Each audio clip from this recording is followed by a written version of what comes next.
वडोदरा महानगर पालिका संचालित आंगनवाड़ी के बच्चे बीते 2 दिनों से दूध से वंचित है। वडोदरा शहर में मौजूद 400 से ज्यादा आंगनवाड़ियों में बीते 2 दिनों से बच्चों के लिए दूध नहीं पहुंच पा रहा है, जिसके मद्देनजर BRG न्यूज की ओर से इस मामले में रियलिटी चेक करने की कोशिश की गई। जब आंगनवाड़ी में काम करने वाले एक बहन को इस बारे में पूछा गया, तब वो पहले तो इस मामले पर बोलने से डरती हुई नजर आई, जिसके बाद उन्होंने ये बताया कि शायद बिल ना चुकाया गया हो, इसीलिए दूध नहीं आ रहा है।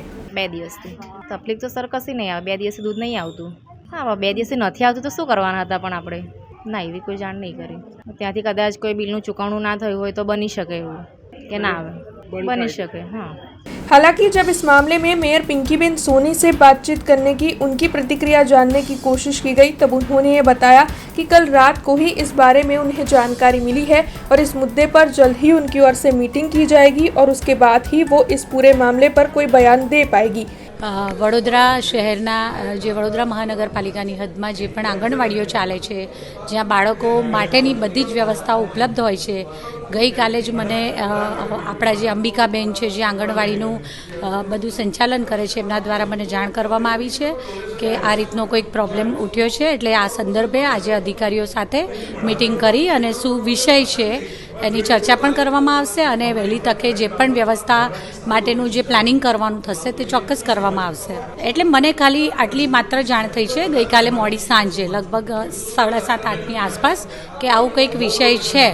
એટલે હવે આજે હું મિટિંગ કરી અને બધેથી માહિતી મંગાવીએ છીએ કે એકચ્યુઅલમાં શું વિષય છે, આ માહિતી મંગાવી અધિકારીઓ સાથે આ વિષયની ચર્ચા કરી અને જે પણ કરવાનું હશે આગામી સમયમાં એનું પ્લાનિંગ ચોક્કસ કરવામાં આવશે અને આપ શ્રી દ્વારા માહિતી પણ પ્રોવાઈડ કરવામાં આવશે। મને ગત મોડી સાંજે આ વિષયની જાણ આ વિષય સાથે પરમ દિવસે જે અમારે કોર્પોરેશનમાં મિટિંગ થઈ હતી અને જે સફાઈ સેવકોને બિરદાવવામાં આવ્યા હતા તે સમયે ત્યાં અંબિકાબેન ઉપસ્થિત હતા। મેં મારી રીતેથી જ એમને આંગણવાડીમાં કોઈપણ વિષય હોય કે એના માટે સ્વચ્છતા માટે કોઈ પણ અલગથી આપણે સફાઈ સેવકોને મૂકવા હોય આ અંગેની થોડી પૃચ્છા કરી હતી અને એ મને મળવા આવે એવું મારા દ્વારા જણાવવામાં આવ્યું હતું। એટલે ગઈ સાંજે તે મને મળવા આવ્યા અને અંબિકાબેન દ્વારા મને આ વિષયની થોડીક આછો પાતળો ખ્યાલ આપવામાં આવ્યો કે બેન 1-2 વિષય છે જેમાં આપણે થોડીક વિષયમાં ચર્ચા કરવી પડશે। એટલે ગઈકાલે મોડી સાંજે 7:30 વાગે કોર્પોરેશનમાં હું હતી ત્યારે અધિકારીશ્રીઓને બધા લગભગ જે પણ વિભાગના હોય એ બધા કદાચ અવેલેબલ હોય કે ન હોય, એટલે આજે આ મિટિંગ કરી અને મોડી સાંજે મને ખબર પડી હતી। એટલે આજે એમને બોલાવી અને આ વિષયની પૃચ્છા કરીશું અને આ વિષય સંદર્ભે જે પણ ચર્ચા કરી અને વહેલી તકે જો કદાચ પ્રોબ્લેમ છે તો વહેલી તકે આપણે એનું કેવી રીતે પાછું મેં આપને કહ્યું તેમ કે અત્યારે આ પ્રેસ કોન્ફરન્સ હતી, અત્યારે અમે કોર્પોરેશન જઈશું અને અધિકારીને બોલાવી અને આ અંગે પૃચ્છા કરીશું।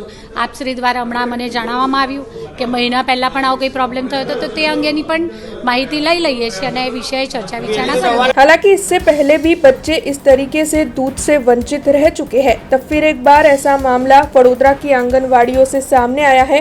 तब आखिरकार इन छोटे बच्चों तक दूध वक्त रहते पहुंच पाएगा या नहीं, ये सवाल यहाँ पर बना हुआ है।